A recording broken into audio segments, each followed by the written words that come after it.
It's The Real News. I'm Varna Noor in Baltimore. The Democratic National Committee rejected a proposal to hold a candidate debate focused entirely on the climate crisis. At a meeting in San Francisco on Thursday, DNC officials voted 17-8 on the proposal. And when they did, protesters with the youth-led climate organization, the Sunrise Movement, interrupted the meeting to ask the question, which side are you on now? Which side are you on? Which side are you on now? Which side are you on?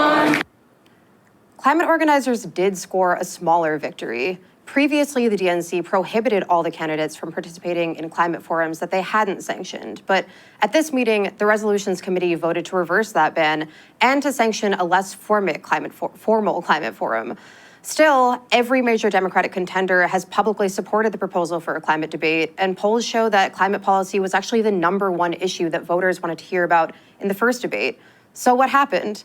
Joining me to talk about this now is Sunrise Movement trainer Carmen Bouquin, who is joining me from San Francisco. Thank you so much. Yes, thank you so much for having me.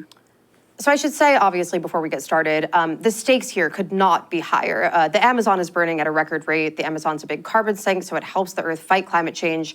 Ice sheets are melting in Greenland and the Arctic. Arctic wildfires are raging and breaking records. So with all of that as a backdrop, you were there in the room for this meeting along with some 350 other members of the public. What was it like to be there when the resolution got rejected, and why do you think it did? Yeah, it was actually a really painful meeting because it was like 2 hours of them debating like specific clauses within the specific resolution. And I think it was really discouraging because this is a campaign that not just Sunrise, but all of these environmental organizations have been working on for the past couple of months and pushing candidates to hold a climate debate. And we have so many candidates in support of it.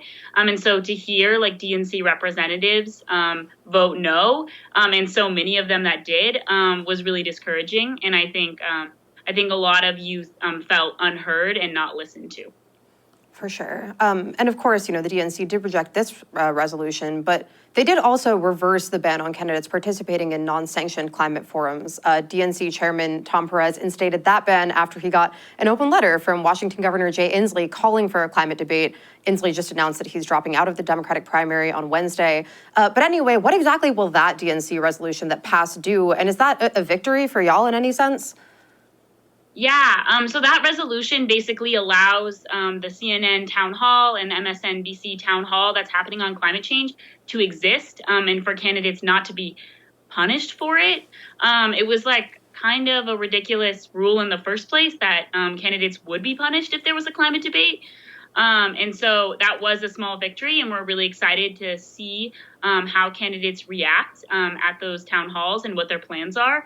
But we still believe that a climate debate is going to show the full enormity of the plans.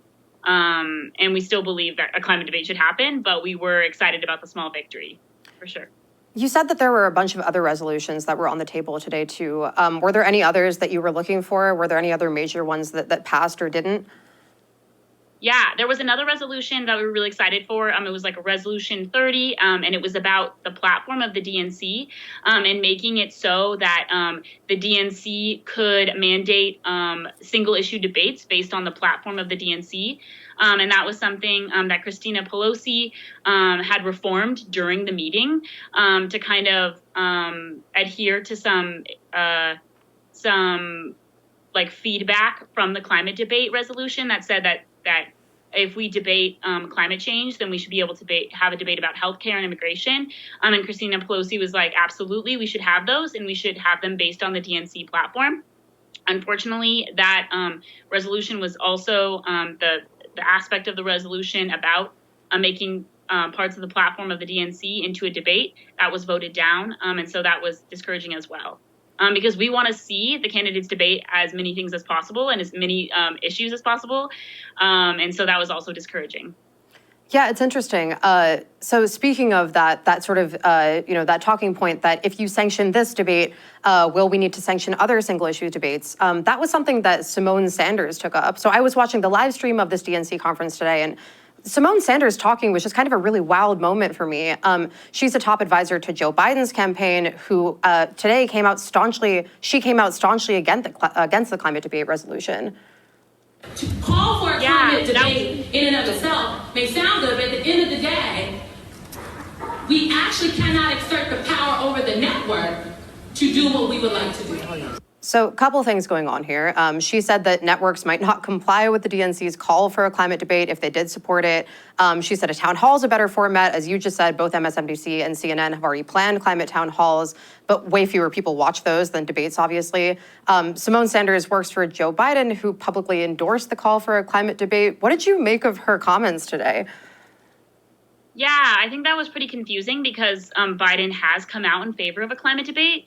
And it seems like a lot of folks at the table today got caught up in process and precedent and didn't really focus on the emergency at hand of the climate crisis and the fact that the climate crisis impacts every aspect of our society and every issue.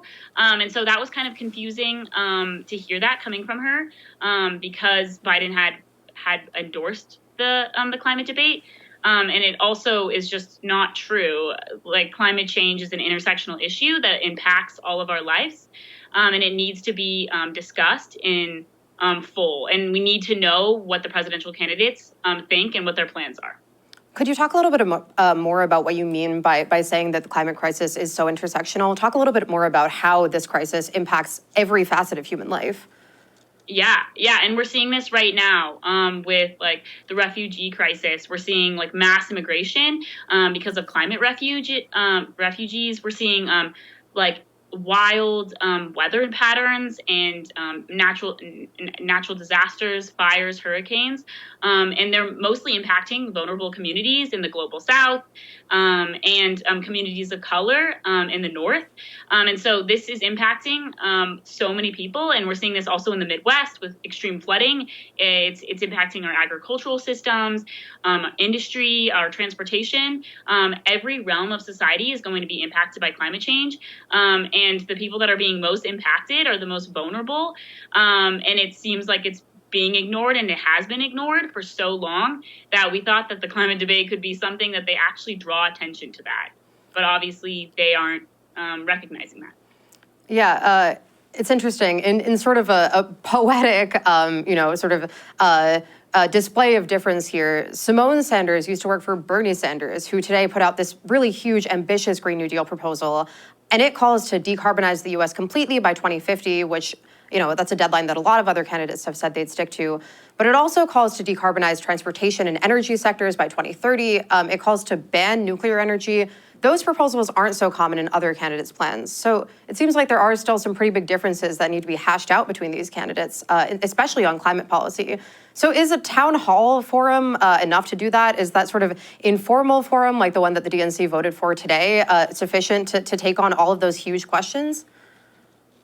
Yeah, no, and that's why we wanted a climate debate, is because we want candidates to be able to debate in full all of those plans and be able to push each other and develop plans like Bernie Sanders. We even saw that today. DNC representatives were saying that like it does not just having a discussion on climate change is not enough. We need a debate and we need to see how candidates stack up and what their plans are. There was a lot of discussion on how we can change how debates are run and not have them run by like large news sectors like CNN, but having them more controlled by the people. And that was like also a focus of the climate debate, is we wanted that to happen. Sure. I should disclose here for viewers of the Real News Network, I did donate $27 to Bernie Sanders' campaign. So if that makes you take nothing that I'm saying here seriously, that's your prerogative. But anyway, so what is the next move for Sunrise Movement now that a DNC-sanctioned climate debate seems to kind of be off the table? What do you all plan to do now to encourage real debate amongst candidates on how they'll address the climate crisis? And could these town halls or these multi-issue forums play into that at all? Yeah, we're definitely going to encourage candidates to debate in full at those forums and all candidates to go. Kamala Harris had originally said that she wasn't going to go, and some of our people and environmental activists pushed her to go. And so we're making sure that all of these candidates are being pushed in the biggest way possible. But the Sunrise Movement is going to keep going. We have 3 huge summits planned around the country, including one this weekend in the Bay Area for all of the West. We're going to be training up young people to strike on September 20th and 27th as part of the global strike. And we're going to be continuing to push these candidates up till 2020. And then when a candidate gets elected in 2021, we're going to not stop pushing the candidates and also pushing for the Green New Deal. Got it. And I guess I'll just close by asking you, today was just an initial meeting for the DNC. This coming weekend, they're going to be taking on final votes on all of these resolutions. What do you expect to see from that meeting this weekend? And what do you hope that the DNC votes up, votes down? Yeah, so we're hoping that the climate debate also gets proposed again, and it can be voted in front of the general body. And we'll also be continuing pushing candidates and DNC reps throughout the weekend to vote yes on that. And that should happen on Saturday or Friday. And so those are some we're still hoping that there is a vote on the climate debate. And then we're also just hoping that the DNC keeps voting on resolutions that really show the climate crisis and climate crisis resolutions. All right, well, as we see what comes out of this weekend and continue to follow the candidates' proposals and plans to take on the climate crisis, we'd love to talk to you again. Carmen Bouquin, you're a trainer and an organizer with the Sunrise Movement based in California. Thank you so much for being on today. Yes, thank you so much. And thank you for joining us on the Real News Network. Thanks a lot for watching. Appreciate it. But do us one more solemn favor. Hit the subscribe button below. You know you want to. Stay up on the videos.